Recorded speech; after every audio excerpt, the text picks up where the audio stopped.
What were we talking about again? Sorry. No, it's fine. It's never rude when someone interrupts me for a half-hour phone call. It loves me a one-sided conversation to listen to. Cripes, I apologized, didn't I? It was my brother about Busting your ovaries, relax. Or are you serious like a heart attack after you finished your first album? Sure, yours truly is on her third, but... It is nice, isn't it? What are you gonna call it anyway? Vespertine? Witching hour? Scary monsters and super creeps? I don't want to be quite so derivative. Thanks for buying me. You couldn't have gone all Burroughs and pieced together a title from a bunch of words? I'm not sure I want to be associated with someone who shot his wife in the head while playing a game. Glory City Magic. Asylum Channel Deadly. Unexpected Wonder Hell. See? Easy peasy. Paralyzed Freya torso. Or would you rather me do my William Tell routine? I get it. Wait, what were we talking about before we were interrupted? Giggles and shenanigans. Oh yeah. Fuckery and shenanigans. How's that for an album title? Too Tori Amos. Remember how I was saying that this is a great time to be alive as a musician because you can cut out the labels and put out your own shit? If you don't mind the hustle, yeah. You're talking to a magnet for spotlight. A recognition magneto. What I don't like is having to have my face on things. I'm skipping that whole whoring my face out part of my career. Why do you need your face plastered? So they'll know it's me. It'd be fabulous if I didn't have to, but dem's the breaks. Dem's your breaks, maybe. I've never understood why people think that songs need faces. My point is, the problem with being a magnet and the problem with my face being my brand is that weirdos come out of nowhere. The kind that want to touch you? No, I can deal with that lot with that trick you taught me. Hi-ya! The ones I'm talking about are the ones who hate me for having the audacity to be a lady artist. They hate you because you have boobs? Like my name and tender voice didn't give the game away. They're not even threateningly large. I'm at the end of my wits with hate from dudes and broads. And I'm just as legitimately confused as you because I don't know any of them and because they can't hurt me. Not everyone can turn being ignored their entire life into a superpower. I like to think that my not responding positively or negatively to opinions is like emotional Aikido. Hey, don't try to use a black belt to explain that you're dead inside. Sorry. And if people make fun of me, great. I won. Because that means they can't make a decent argument about my art. I'll make a note of that. I don't know why, but that reminded me of Loretta. Why would that remind you of her? Didn't I just say? And who the fuck is Loretta? You know, my stalker. And if you even joke about me being on the phone with her, I will write your number in every bathroom of Wrigley Field. You know how much I hate beer farts and team spirit. I didn't believe a thing you said about her until that day at the Highland Borders. I know, I was there. While you were telling me about her. I said I know. And she was sitting in the cafe. Ooh, the look she was giving you. Damn it, woman, I know. And she would have ripped my clothes off by the cinnamon and creamer if you hadn't pretended like we were dating.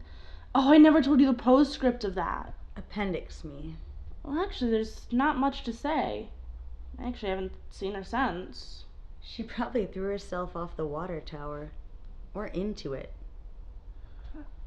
I cannot remember why I thought of her. And I have no idea. Where were you last night? I tried calling you, but you didn't answer. Get back to me. Would you believe that I helped run a train on Johnny Depp? No, Freya. No. You couldn't handle him anyways. It's a train. I'd have figured it out. I said goodbye. To who? What, you mean? Griffith. Wow, I haven't heard you talk about that town in... in almost 10 years. I kept meaning to go back and check up on people, but I was headed to the grocery store to get things for tonight. 20 minutes tops, right? I'm there at the light and just turned left. Before I know it, I'm aimlessly driving east while IMX is singing about being part of a unified field. I remember that night that we were aimlessly driving west, listening to LaRue crooning on about going in for the kill, going in for the thrill, whether we like it or not. Like that time that we got to that terrifyingly high bridge in Lockport, great for jumping. Not that I tried. Fuck that heights bullshit. I did the Griffith Drive practically every day for 2 years. Then after stealing someone's fella, I stopped. Stealing. That was a heist of Inception proportion. Hush you. I could have done that drive blindfolded, which is probably how I ended up there without thinking. Stop signs be damned. At the same time, the drive felt completely new to me. Touch of the Alzheimer's, maybe? I think it's because no place represented me as a normal person more than there, and since being a professional artist is as abnormal as you can get, Barring Proteus syndrome with a leprosy chaser. I guess I kind of did it ultimately to say goodbye to civilian life. You don't know. Of course I don't know. I deposited my first 5-figure check last week. Oh, I knew your hands and throat were good for something. Duck won't. Duck will never know. I can quit that delivery job. And stop smelling like car parts and engine oil? I'll kind of miss the gig though. What, you're gonna miss having rough palms and overdeveloped muscles in your driving foot? Sure, my boss didn't trust iPass, which meant that I had to carry a jar of change wherever I went, but the long drives weren't all bad. What could be the perks of getting stuck in Chicago traffic, besides for the maddening boredom? Or the heat stroke if the truck's AC decides to fuck off? Pocket vibrators tend to keep things exciting. That's, I'm worried my girly bits might be comfortably numb now, though. Or calloused. Those traffic jams go on forever. Enough about your stiff kitten. Remember why you remembered Loretta yet? No, and I aims to keep it that way. Can't have that one ruining it for the rest of us. Hardwood's murder on the spine. Us? Women folk. The fewer setback bitches we have stalking their way into a crush, the better. I hate having to defend myself against the socially challenged. I mean the hard to love. I mean setback bitches. Fuck labels. Breathe. Sorry. Shelley was always so eager for new labels. Never knew someone who treated being PC like a fashion magazine subscriber. Is that why you two broke up? I didn't tell you. Nope. I should have known it was a bad match because of burlesque. I noticed you stopped talking about those shows when you started dating her. That must have been agony for you. No idea. You have no idea. I've had the DTs for swing music and pasties. Why do you like burlesque dancers so much? They're sexy on their own terms. Like goth chicks. Librarians. You don't look the way they do or dress their way if you don't want to. It's your choice, babe. Well, I haven't made the best choices, so... Wait, librarians? I bet I could beat you. In the misery business. You know, that's like a butter eating contest, right? No matter what anyone says, no matter what anyone thinks, no one wins a butter eating contest. Ew. I'm game. Come on. Come on. Stop. This kinda counts, but doesn't count enough, but I'm gonna mention it anyway because it's been bugging the fuck out of me for almost 3 years. Talk to me, Zelnut. There was this guy I met in a store. Let's call him Rusty. Oh, I know who you're talking about. Parts, anyway. That's nice. I'm still using an alias. He and I were enough alike that I thought I should ask him out. One night he invited me to a party at a friend's house, and that's when I saw her. Eva Green? Nigga Freya. Damn it. You're gonna have to explain that one. Explain I shall. Turns out Rusty and Nega Freya were kinda an item. Kinda?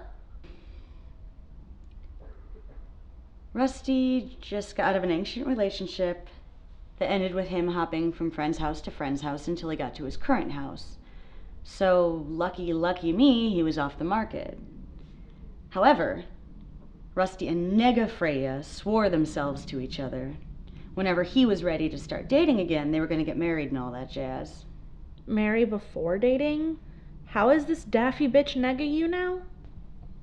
She had everything I wanted and was everything I didn't want to be. He was a good guy and took care of her, and she, on the other hand, was a lazy alcoholic who spent her nights sitting in a corner in her pajamas, playing games on her fucking phone, and spent her days sleeping, probably in that same corner. When things didn't go her way, she'd either be in the goddamn bathroom punching a hole in the wall or drawing a dotted fucking line around her wrist with a marker. He coddled the bitch that night and fucking washed the line off while being all fucking sweet to her. I wish I had a fucking guy to rub my hands after a long-ass day and shit. What about me? What about Rick? Calling yourself Rick again. Sorry. You and Rusty could have been friends for evs, you know. Friendzone just didn't do it for you. I guess I'm a bitch because I have enough friends and I'm only interested in dates. Quid pro quo, Clarice. Nuh-uh. You said you just wanted to get some shit off your chest. You still have some butter to chomp. I really wish I never made that analogy. Fine. My mom let me date my half-brother because she didn't have the heart to tell us the truth. He and I had different mothers and didn't know we were related, and he had issues. He had issues? You were making out under your family tree.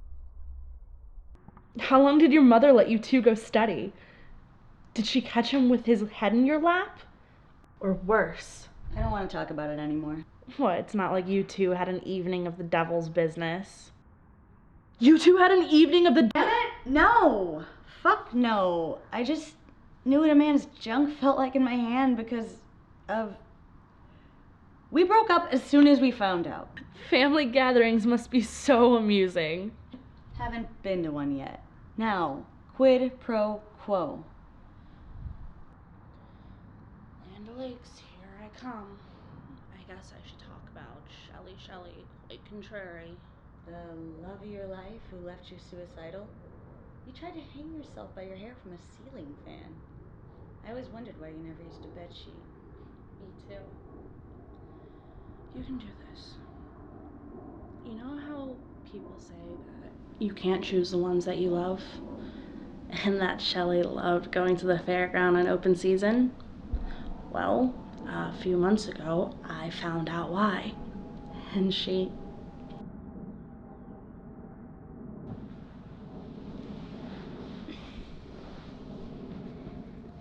You can tell me. I got a call late one night from a cop saying that I needed to come pick her up. I was surprised because I thought she was laying in bed next to me. Said he caught her at the fair, but didn't say what she was caught doing. Said it'd be better if she told me herself. When I got there and told them who I was there for, everyone looked like they felt so sorry for me. Even the drug dealer. When I saw her, I was surprised because I figured she'd be covered in blood. Just a blanket. Barefoot. She wouldn't even look at me, so I said, "What's wrong, sweetie? What's wrong?" And then she just started shouting, "I love Mr. Zippy! I love Mr. Zippy!" over and over. Mr. Zippy, the roller coaster? Yeah. Janitor caught her dry humping the second loop-de-loop. Heard her and thought she was in a booth until a shoe hit him in the head. She thought the cherry picker he used to get her down was a jealous lover. Did you know there's a woman married to the Eiffel Tower?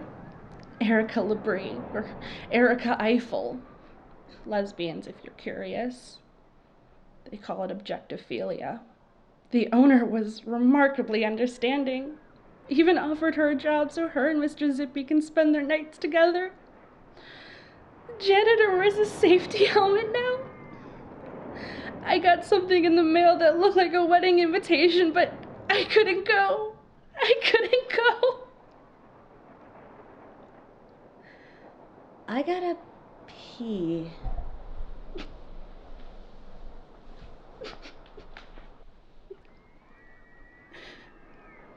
Thank you.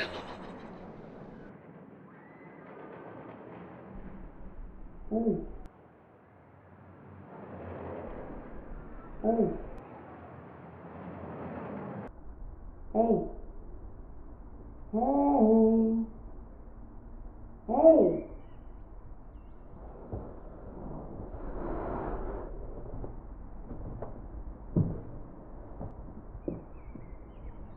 Are you slipping? Remember what we agreed. Never make a decision when you're angry or a promise when you're happy. Makes you think about marriage and divorce, doesn't it? You want to kill Shelley? I want to kill that bitch at the store. My father wasn't known to be a lover. He was more like a taker, especially with women. It wouldn't surprise me if I was a rape baby. If only they put that on a bib, right? They'd sell great on college campuses. The best thing about alleged rapists is sometimes, wow, you get to call them convicted rapists. But nobody in my town ever bothered with finger pointing. Too busy putting things behind them in their dump trucks full of prom photos and crushed dreams and candy wrappers and track marks. Because of all that, my father keeps working at the store. That bitch. So if you want to kill, I've got the shovel. Really? Mm-hmm. But you have to do something for me, with me, first. Buy the buckshot, braid the hanging rope, build the brazen bull. Sit down and help me with our song. But people need murdering. Oh, Ileana, how I know. I got a list like Alice when she was 10 feet tall. However, if we're gonna murder, we're gonna get locked up. If we're gonna get locked up, I'd rather do it knowing that I finished one more song. I guess they don't have recording studios on Bitch Planet. So sit down and help me astound. Murderers do get groupies, and groupies do buy merchandise. Exactly. By the time we get out, we'll be millionaires. I'm gonna buy myself a yacht to have orgies on and call it the SS Unexpected Wonder Hell and Where. Why don't you buy your ass a spot on a step and be my muse? So how are we gonna do this anyway? I've never collaborated with anyone. Too afraid I would throw them out the window into oncoming traffic and laugh at the carnage. Ditto. I was thinking of using that song I was futzing with earlier, but that's my song. I want to make our song. Okay, Elton John. Now I want to hear Crocodile Rock. Focus, Freya. Wait, we could do that. Wouldn't he sue us off the back of Bowie's Ghost? Never thought I would go straight for a ghost. I don't mean that, and I'd push you down the rest of these stairs if you even tried getting between me and a thin white spook. I mean, we take a free song and build on that, like an orchestral song or something. Oh! Yes? How about that ominous song about the Alps, Hall of the Mountain King? Sure, Muse. It's good to give it a title first, too. Gives lyrics something to live up to. Well, I don't want to go Burroughs about it, and I want to kill Shelley for leaving me for something that I hope gives her gangrene, and your father's a loser. Death is for losers. Death is for losers. Very Alanis Morissette. Mm-hmm. You start humming, and I'll start lyricking.